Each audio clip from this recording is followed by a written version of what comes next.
સાવ શાંતિથી અંદર જજો, હાલવાનો અવાજ ન કરતા. અને જો સામે કોઈ કૂતરું કે ઢોર પણ આવે ને તો એનું પણ ઢીમ ઢાળી દેજો. જૂન મહિનાના વરસતા વરસાદમાં સાતીર ડાકણ જેવી બાવલી જે આ ગેંગની લીડર હતી એ ગેંગના સભ્યોને આદેશ આપે છે. અને આ આદેશના આધારે આ લૂંટારાઓ ધીમે ડગલે ઘરમાં ઘૂસે છે અને ખાટલો ઢાળીને સૂતેલા 50-55 વર્ષના ભરવાડ બાબા ડોસીને ધોકા અને કુહાડીને ધારિયા જેવા ઘા મારી અને ઘડીકના સેકન્ડોમાં તો બાબા અને ડોસીના ચિત્રા ઉડાવી નાખે છે અને આખી ઓરડીને લોહીથી તરબતર કરી નાખે છે. મિત્રો, આ વાત છે ગુજરાતમાં સક્રિય થયેલી બાવલી ગેંગની, જેણે ગુજરાતના અલગ જિલ્લાઓમાં અમરેલી, સુરેન્દ્રનગર, ભાવનગર અને બોટાદમાં લૂંટ વિથ મર્ડરને અંજામ આપ્યો હતો.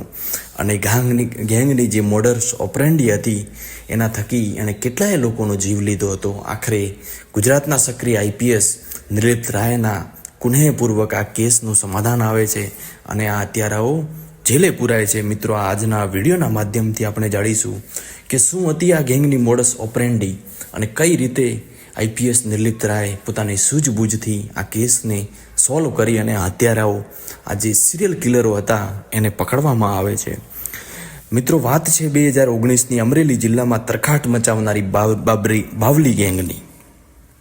અમરેલી જિલ્લાના બાબરા ગામની આ બાવલી ગેંગ એક પછી એક સેમ પેટર્નથી લૂંટ વિથ મર્ડર કરી અને ભાગી છૂટતી હતી. આખી ગેંગનો લીડર હતો ચંદુ લાખુ જીલિયા અને એની વાઈફનું નામ હતું બાવલી, એટલે એના નામના આધારે ગેંગનું નામ પડે છે બાવલી ગેંગ. આ ગેંગ લીડરના ઈશારે આખી ગેંગ ઘરમાં ઘૂસે, પેલા ઘરના સભ્યોને ધોકા અને કુહાડી વડે પતાવી નાખે અને પછી આખું ઘર લૂંટી અને ત્યાંથી નોદો ગ્યારા થઈ જતા હતા. આ ગેંગમાં જે લૂંટ કરવા જાય ત્યારે બધા જ પુરુષોની જેમ બાવલી પણ પેન્ટ અને શર્ટ પહેરી આદમીની જેમ જોડાઈ જતી હતી. ગામે ગામ લૂંટના બનાવો વધતા જાય પણ પોલીસના હાથે કોઈ લાગતું નહોતું. પોલીસના હાથે જ્યારે આ ગેંગ લાગવાની હોય ત્યારે જ એ બીજા ગિલ્લામાં ભાગી છૂટતી હતી. આમાં ગુનેગારો અભણ હતા, પરંતુ દિમાગથી સાતીર એટલા બધા કે ક્રાઇમ સીન પર એક પણ નિશાન પોતાનું ના છોડે. આખા ગુજરાતમાં અલગ જગ્યાએ આ લોકો ખેલ પાડ્યા બાદ બાવલી ગેંગની નજર પડે છે અમરેલી જિલ્લામાં. અને અમરેલી જિલ્લાના દરેડ ગામમાં ગામથી છેવાડે વસ્તીથી દૂર સીમ વિસ્તારની વાડીની આ વાત છે. અડધી રાતનો પંજર ભાગે છે. ઘેઘૂર સન્નાટા વચ્ચે એકમાત્ર તમરાનો અવાજ અંધારાને ચીરીને આવી રહ્યો હોય છે. વાવણીનો સમય નજીક હતો એટલે ખેતરો સાવ ખાલીખમ હતા, પણ વાડીએ બાંધેલા ઢોર માટે લીલો ચારો વાવેલો હતો અને એના કારણે અડધી વાડીઓ લીલી દેખાતી હતી. આખા દિવસની મજૂરી બાદ વાડીએ બાંધેલા નાના ઓરડામાં એક ભરવાડ દંપતી ઘસઘસાટ નીંદ લઈ રહ્યું હતું. પરંતુ આ ભરવાડ દંપતીને ખબર નહોતી કે આજે એમની ઊંઘ હરામ થવાની છે. કેટલાય દિવસોથી વાહ જોઈને બેઠેલા આ લૂંટારાઓ આજે એમના પર ત્રાટકવાના છે. અમરેલી જિલ્લાના લાઠીદળ ગામમાં આખી લૂંટનો પ્લાન ઘડાય છે અને ચંદુ જીલિયા જે બાવલી ગેંગનો માસ્ટર માઇન્ડ હતો એ દરેક ગેંગ માટે એક માણસ પોતાના રિલેટિવને બોલાવે છે અને દરેક અલગ જગ્યાએ અંજામ કરતી વખતે આ ગેંગમાં અલગ માણસોની ભરતી કરે છે અને એના માટે એ બોલાવે છે કે આપણે એક કામ પતાવવાનું છે, એમ કરીને રિલેટિવને આ ગેંગમાં સામેલ કરતો.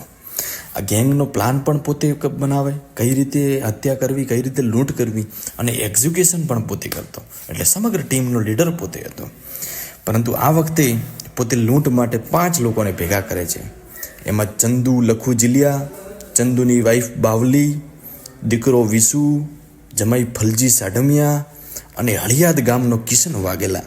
આ ઘટનાને અંજામ આપવાના આગલા દિવસે એટલે કે 8 તારીખે આ લોકો ચંદુના ઘરે ભેગા થાય છે. બધાને ડિટેલમાં પ્લાન સમજાવવામાં આવે છે અને બપોરે 3 વાગે આ લોકો ત્યાંથી દરેડ જવા રવાના થાય છે. લાઠીદળ બસ સ્ટેન્ડ પાસે ભેગા થઈ અલગ મોટરસાઇકલ મારફતે દરેડ જવા રવાના નીકળે. દરેડની બહાર નીકળી સીમના રસ્તે નીકળ્યા એટલે રસ્તામાં બાઇક પર જ ચંદુ બધાને ઇશારો કરતો છે. જો ઓલા પેલી સામે ઝૂંપડી દેખાય છે ને, એ ઝૂંપડી છે આપણો ટાર્ગેટ. બધા બાઇક રોક્યા વગર આ ઝૂંપડીને જોઈ લેજો.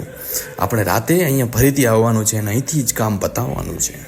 દેખાવમાં ગરીબડી લાગતી આ ગેંગના સભ્યો જેટલા દેખાવે ભોળા હતા, જેટલો ચહેરો માસૂમ હતો, એટલા જ અંદરથી સાતીર અને ક્રૂર હતા. અને હત્યા બાદ ડિટેક્શન બાદ પોલીસે જે મોડસ ઓપરન્ડી જાણી એ મુજબ અભણ સભ્યો પોલીસની શોધખોળથી પૂરેપૂરા વાકેફ હતા અને માટે જ ઘરેથી નીકળે એટલે મોબાઈલને સ્વિચ ઓફ કરી નાખે અને લૂંટના પ્લાનિંગ્સની શરૂઆત એક અઠવાડિયા પહેલાં કરતા અને અઠવાડિયા અગાઉ જ ચંદુ અને બાવલી લોકેશન શોધી નાખે, રેકી કરી આવે અને જેથી ફેરો નિષ્ફળ પણ ન જાય અને પૂરતો માલ પણ મળી રહે.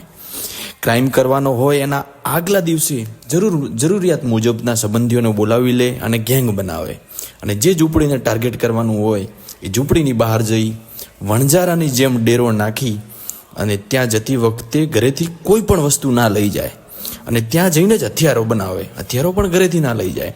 ત્યાં જે જગ્યાએ જાય ત્યાં આજુબાજુ બાવળના ઠૂંઠા દેખાય, ઝાડવા દેખાય, એમાંથી કાપી અને ધોકા બનાવી દેવામાં આવે અને ત્યાં આજુબાજુના ખેતરોમાંથી કુહાડી કે પાવડો મળે તો એ પણ લઈ લેવાનો અને એનો હથિયાર તરીકે ઉપયોગ કરવાનો. રાત પડે ઘનઘોર અંધારું થાય એટલે ઘરમાં ઘૂસી જાય, પાવડો કુહાડી અને ધોકા લઈ અને સુતેલાઓ પર તૂટી પડવાનું અને એમનું ઢીમ ઢાળી દેવાનું. પછી ત્યાંથી માલ મત્તાની લૂંટ કરી જો કોઈ ઘરેણું નીકળવામાં તકલીફ થાય તો એ અંગને જ કાપી લેવાનું અને ફટાફટ લઈ અને ત્યાંથી નાસી જવાનું. અને ઉપરથી નાસી જવામાં સરળતા રહે એટલે દરેક વ્યક્તિઓ કપડાં પણ એવા પહેરતા કે જે ભાગવામાં વધારે મદદરૂપ બને.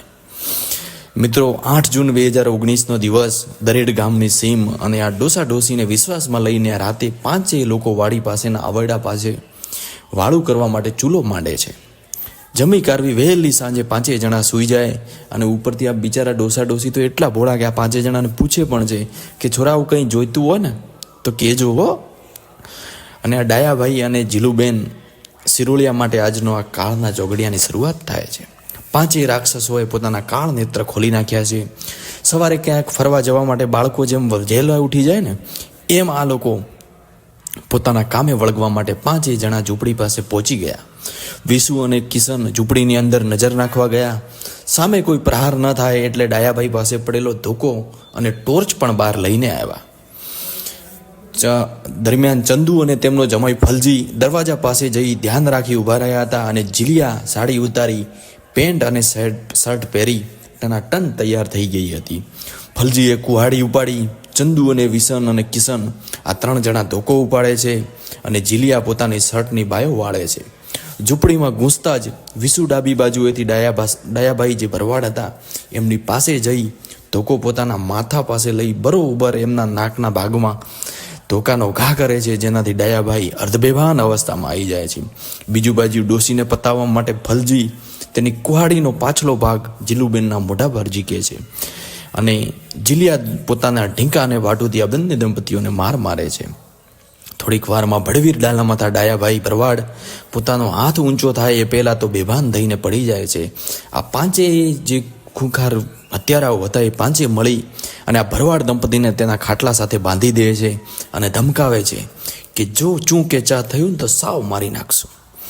આ તો હજુ અડધું જ કામ બત્યું હતું. મૂળ તો એમનો ઉદ્દેશ હતો લૂંટનો અને હવે લૂંટની શરૂઆત થાય છે. આખા ઘરને ધમરોળવાની શરૂઆત થાય છે.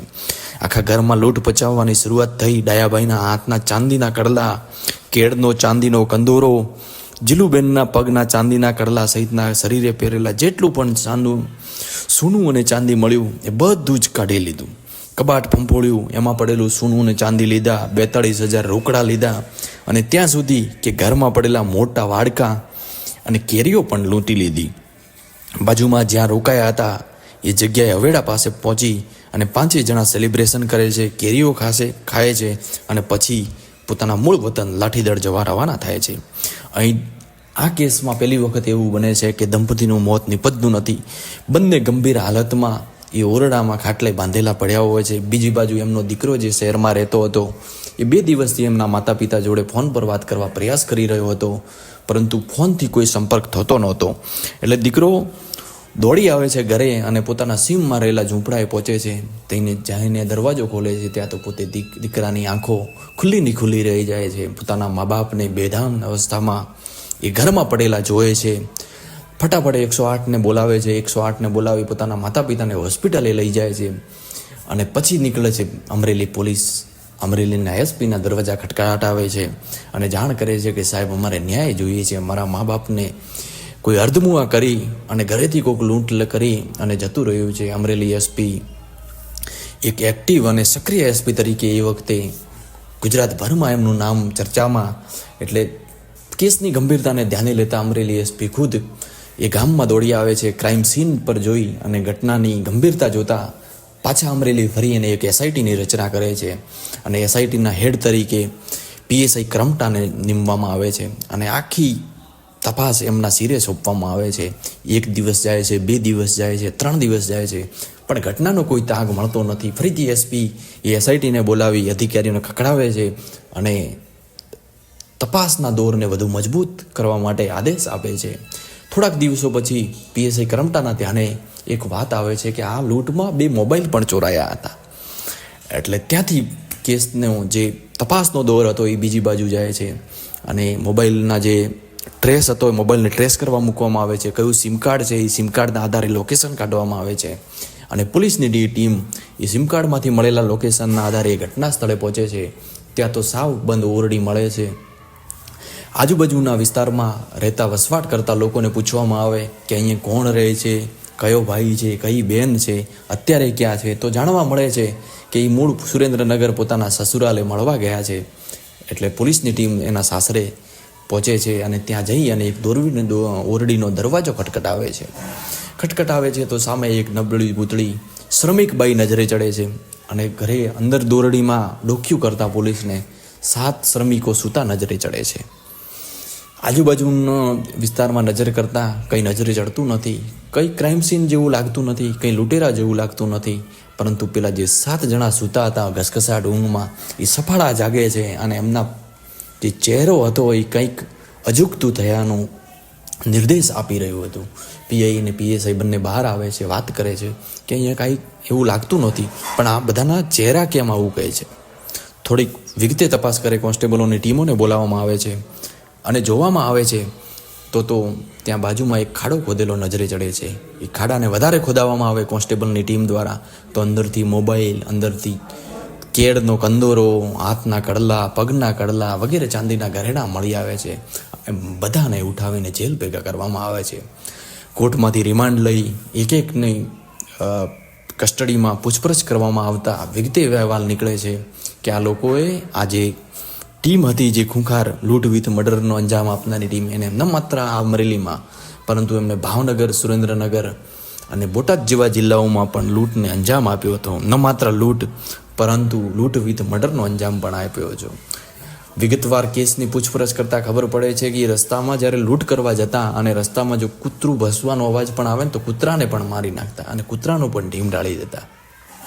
જો નાનું છોકરુંનો અવાજ થાય તો એને પણ મારી નાખતા અને કોઈનો પણ અવાજ થયા વગર એકદમ સુમસામ રીતે લૂંટ વિથ મર્ડરનો અંજામ કરી અને પોતે માલમત્તા લઈ અને ઘટના સ્થળેથી ભાગી જતા. મિત્રો, આવી જે ખૂંખાર ક્રિમિનલ મગજ ધરાવતી અને સાતીર દિમાગની ગેંગને કબજે કરવામાં આઈપીએસ નિર્લિપ્ત રાયનો મોટો રોલ હતો. આ રીતે ગુજરાતના આ 4 જિલ્લામાંથી આ ગેંગનો ખાત્મો બોલાવવામાં આવે છે. મિત્રો, આવી જ ક્રાઇમ સ્ટોરી અને ગુજરાતની ધરતી પર ઘટેલી ઘટનાઓને જાણવા માટે રાઠોડ સ્ટોકને અવશ્ય ફોલો કરજો. મિત્રો, જો વિડીયો પસંદ આવ્યો હોય તો લાઇક, શેર અને સબસ્ક્રાઈબ અવશ્ય કરજો. જય હિન્દ, જય ભારત.